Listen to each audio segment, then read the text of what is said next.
What is evil to you? What represents evil, true evil? Columbus, Ohio. A family raises their son the way any parents would. They give him love, they give him shelter, they give him toys and a twin brother who he arrives along with. But does Nolan Nesterberg repay this with love to his family?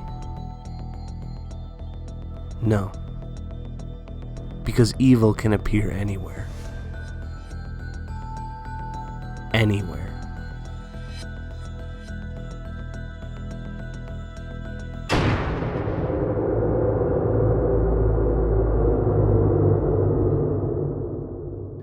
I mean, it started out normal. There was a good 5-6 years, probably, that I can remember where our time together was, just as two brothers would be, is pretty normal. I don't know, it must have been around 5th or 6th grade when he started listening to some nice weird music. I didn't really get it, Mom didn't really get it, Dad didn't like it. I don't know, I guess I didn't think anything of it then, but given what we know now, I guess it's... Well, they would fight sometimes, which... Again, I would have fights with them too. They would fight about Nolan taking out the trash, Nolan in high school didn't mix. They don't mix for some people, but they really didn't mix for him. He would get B- to C's in most of his classes. Yeah, Gil Gainsborough, Columbus Police Department, detective, lead investigator on the Nolan Nesterberg case. It's one that sticks with you as a detective. To think that such evil could reside waiting in the same neighborhood. My kids live in the same neighborhood. It turns your stomach. After a lackluster showing in high school, Nesterberg takes a semester at the local college. He flunks out. At this point, Nesterberg's only occupation was as a team member at his local McDonald's, where he worked serving customers. Nolan worked there for, 9 months. Started off as a normal high school job would. A co-worker speaks out about his tumultuous time with Nolan Nesterberg. Nolan Nesterberg, huh? Yeah, he was an interesting guy. He worked there for about, I want to say 3 months to 2 years. He would work, he would come home, he would complain about it a little too much, if you're asking me, which is, I guess, the first little red flags of that workplace relationship and environment. But there's this one time we were working the counter and I was checking my YouTube analytics, Chet Smokes 37, and there's this kid, I don't know, he was 14 or 16, I don't know, and he was just out of middle school, freshman year age.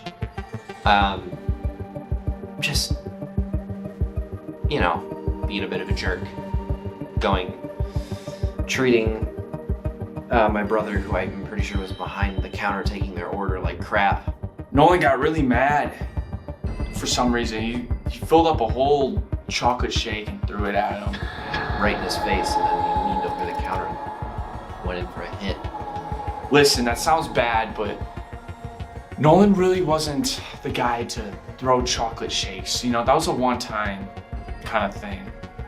But was it a one-time act of violence from Nolan Nesterberg? No, indeed it wasn't.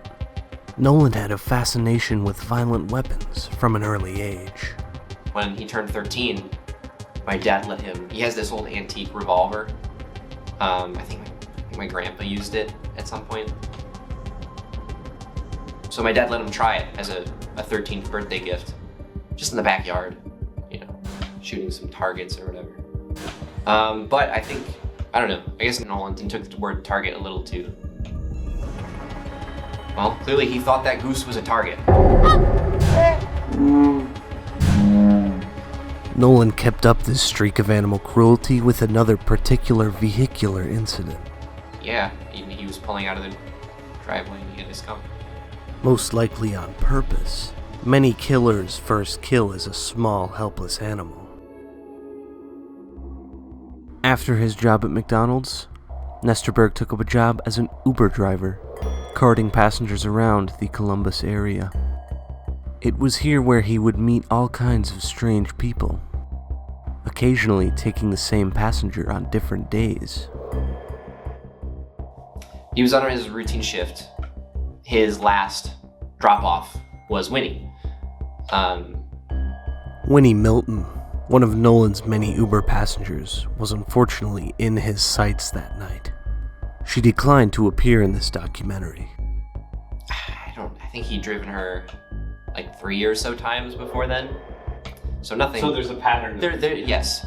There is an established Pattern of violence, I would say.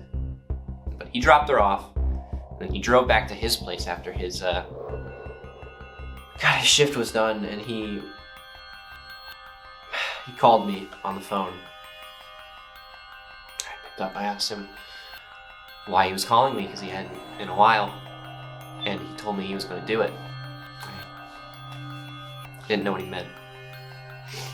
Unbeknownst to the world, Nolan Nesterberg, after arriving home at 5:41 p.m., and, as mentioned in court, eating 2 lean cuisine meals and 3 Hot Pockets, Nolan made the decision to go back to Winnie Milton's house and murder her. On August 3rd, 2022, Nesterberg enters the home of his passenger, Miss Winnie Milton. He went through the screen door. Winnie heard the noise. He takes his father's gun. But it's an old thing. It's an old gun, and it's a tricky old bastard because he aimed it at Winnie with the intention to fire, and he pulled the trigger twice. It's at that time he realizes that the gun has misfired. I guess the gun jammed, it messed up. He turns the gun around to evaluate it. At that point, it fired. Yeah. Brains, blood, everywhere. It was bad. He got Gallaghered. He saw across the wall, essentially. I can only hope that it wasn't as graphic as the watermelons are, but... A would-be murderer killed by his own weapon. If only more cases could end this way. Remember, there are Nolan Nesterbergs in your neighborhood, in your neighbor's neighborhood, anywhere on Earth right now.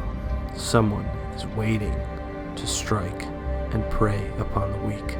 True evil can come from the most unexpected places, and the crimes of the evil can be unfathomable. Thank you for listening to the story of Nolan Nesterberg.